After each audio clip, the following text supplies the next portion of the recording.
Ever wonder how artists go from unknown to unforgettable? The University of Arts and Design just launched How Artists Become Known. It's a free seminar series, and we're starting with Van Gogh. Watch now at uad.education.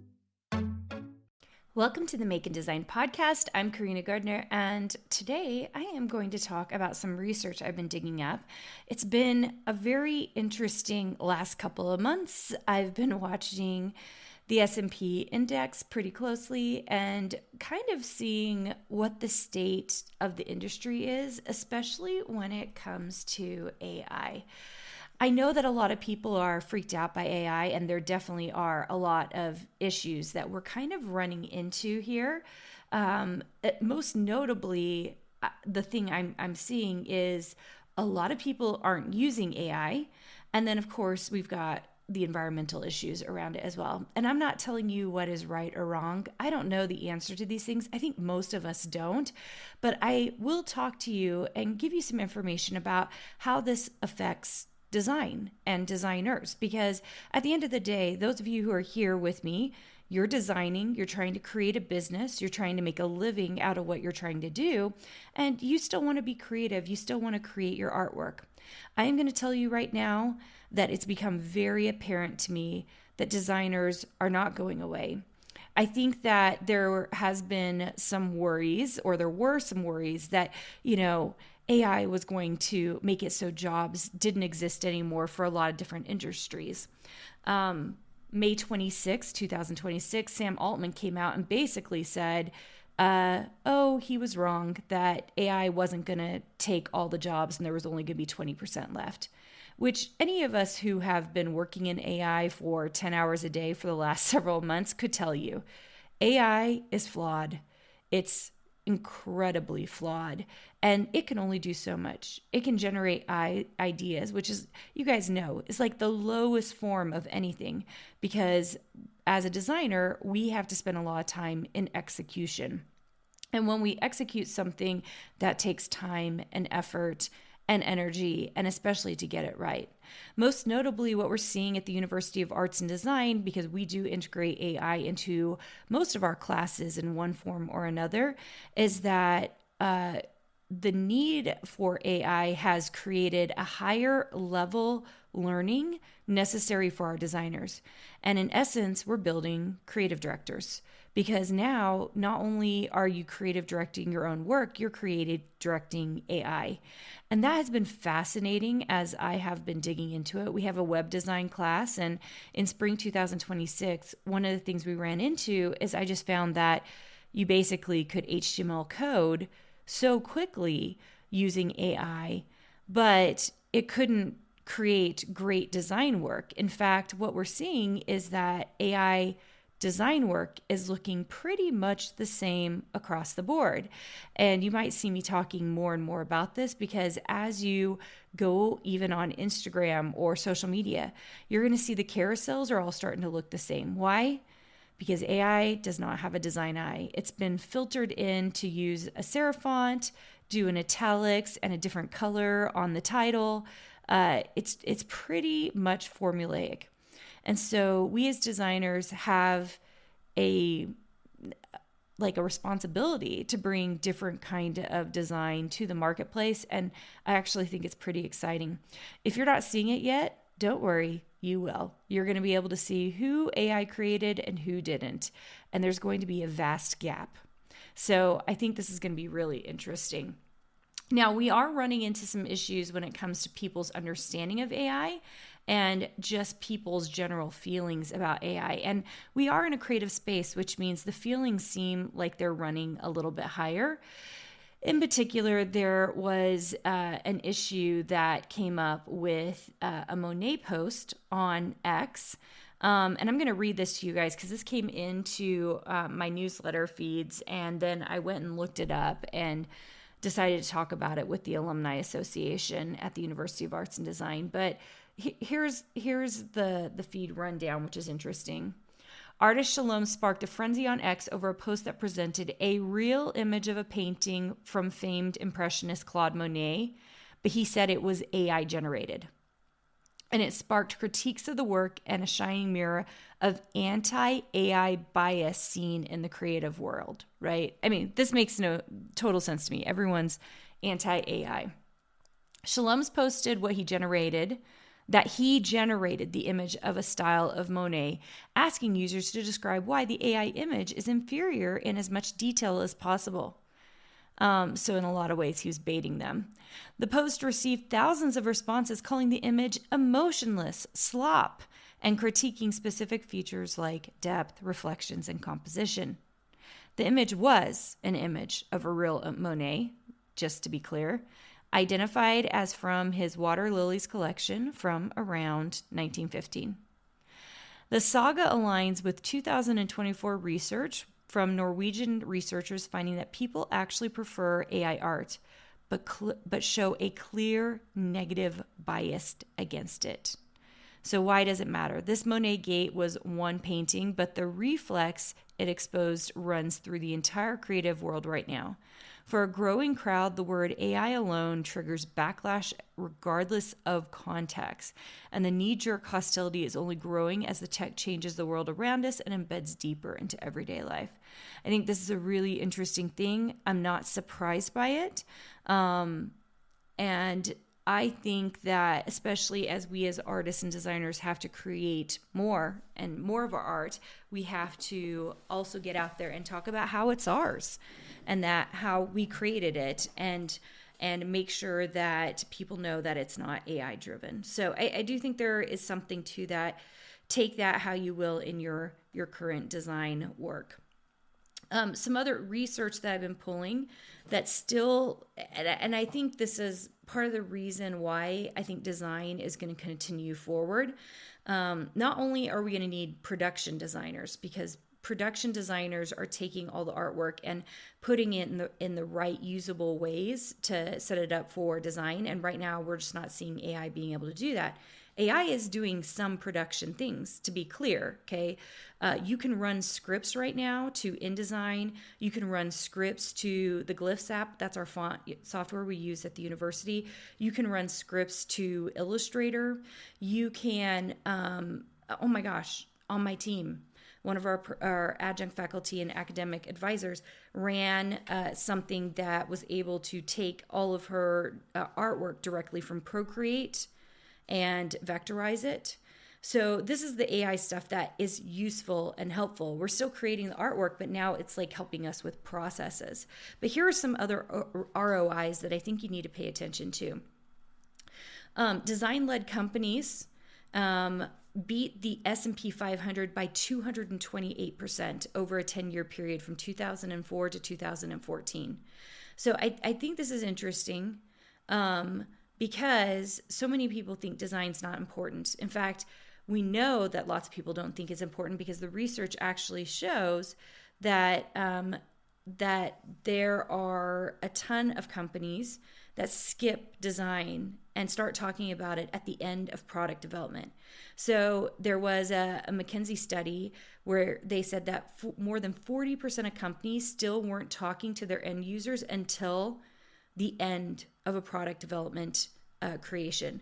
So the design was bolted on the end and not built in. And so that can be very typical.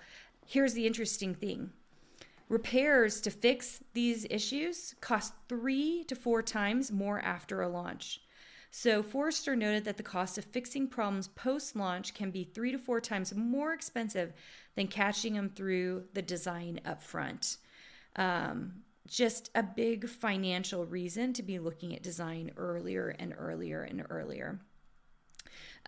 This study was interesting. McKinsey's top quartile design performers saw a 32 percentage point higher revenue growth and 56 percentage points higher total shareholder returns than industry peers over 5 years. And you guys, I'm seeing this over and over again, this whole business plus design. I think that the big winners as we move forward in the design industry are not just design business owners. It's design business knowledge and those that are in corporate who understand both sides of this coin. So they're in product development and they understand the details and particular parts of design. And then they're taking that information and they're integrating it into higher level understanding of marketing and business so that product can get off the market.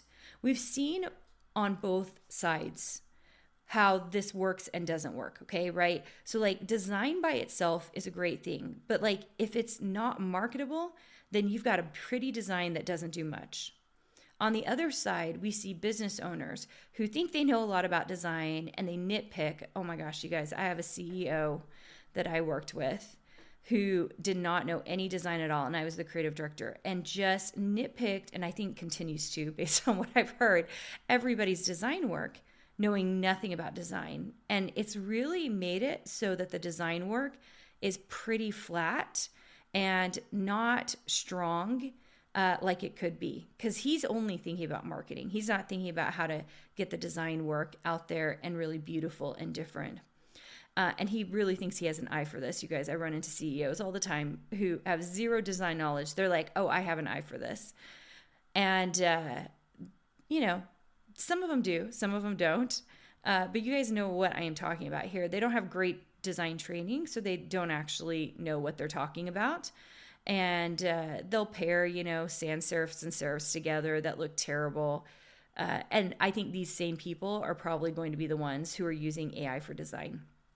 There's nothing we can do about that, right? I've been playing quite a bit in Adobe Firefly. I have been playing quite a bit with Claude Design.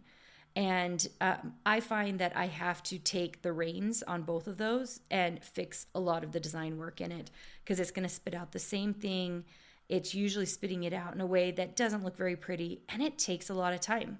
So I once spent an hour in Claude Design trying to get it to do what I needed to do for something that would have taken me 10 minutes to create in Photoshop. You might have been like, well, why did you do that, Carina? I was like, well, I wanted to see. I wanted to see what it could really do. And it's going to be not a time saver for people. It's going to be a time sucker. And I do think that you're going to see business owners, small businesses, they're going to want to use Claude Design. And it's going to be like the emails that AI is, spitting out, where all the copy sounds the same. I'm pretty unconcerned about it, because give this a couple of years, you guys, and you're going to see that those who are creating original work, who are being smart about the way they use AI. And by the way, you guys, this is not an anti-AI podcast. You just heard me say we are embracing it at the University of Arts and Design. I just know what it can't do and what it can do.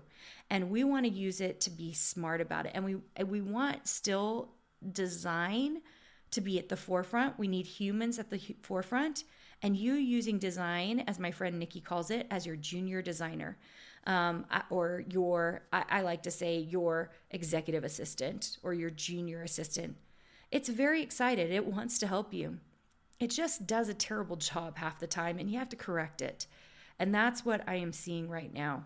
And I think we're all seeing, especially as AI has had all of these crazy trillion-dollar evaluations, and all of us are waiting for that AI bubble to burst. So keep your eye on this. We definitely are teaching AI at the University of Arts and Design. Currently, I have a small AI class that I teach and I actually have a boot camp coming up in just a couple of weeks on AI, where I'm just really showing people, like, this is what you can do with it. This is the beautiful things you can create with it. And here are the things that it just won't do for you, and you're going to still be stuck doing. So I think it's going to be interesting, you guys. And I know in a world where things have felt unpredictable for the last at least year, I'm going to tell you they're starting to become more and more predictable. And I feel like we're kind of coming out of the haze here on this AI thing. At least I know I am. I was really digging into it. I'm definitely teaching it. I'm making my entire faculty and team use it. We are launching continuing education at the University of Arts and Design this week, actually. And the crazy thing is that we use skills built with AI to help us write and build it so much faster. But did we use it in the actual coursework? No, we did not. Coursework was still created by humans. And so if you're worried about the human factor and you're worried about jobs, don't be. I would say instead, be worried if you don't understand AI and you're not doing it. I highly recommend you go check out my AI bootcamp that I have coming up. It's at designsuitecourses.com/AI bootcamp, all one word, lowercase, and come join me for that. It's 3 days and you will learn so much. I have a feeling some of you, your minds will be blown at what can be done. And 3 days of teaching will really get you some really good understanding of what is really possible here with AI, because I'm doing all kinds of great things with it. I'm also finding all the things that I'm very frustrated with it. As always, at the forefront, you guys, what are we doing? Design plus business. AI is just a tool along the way. I would be very unconcerned about it taking your job, but I would be concerned about all of your competition. Now, what's your competition? It's anyone who is using AI to go faster. I literally have taken my newsletter that used to take me an hour to write, now takes me about 10 minutes to write. Because AI builds the skeleton, I go in, I have to do my edits, fix my copy, right? Because I've built some multiple skills to make it work. Which, by the way, I'll show you about skills in AI, this AI bootcamp I'm doing. So it's a profound thing, because what you're going to see is design businesses going faster and some who are not, that are not focusing in on how to market and sell their work, which, as you and I both know, makes it so you can create more work, right? If we can market and sell our work, it allows us to have more time to create more work. So it's a perpetual cycle that we are trying to create for ourselves. Want to hang out more? Go to designsuitecourses.com/free to get our weekly freebies and patterns, die cut files, and more. Can't wait to see you there. I have a gift for you. My third book, The Intentional Design Year, is out, and I want to give you access to read it. To get the digital copy for 1 month for free, go to www.designsuitecourses.com/intentional. Make sure and do the www. Because for some reason, that's the only way it will work. Anyway, this will get you free access to read the book for an entire month. If you love it, you can always go to Amazon and get the whole book plus the prompt journal.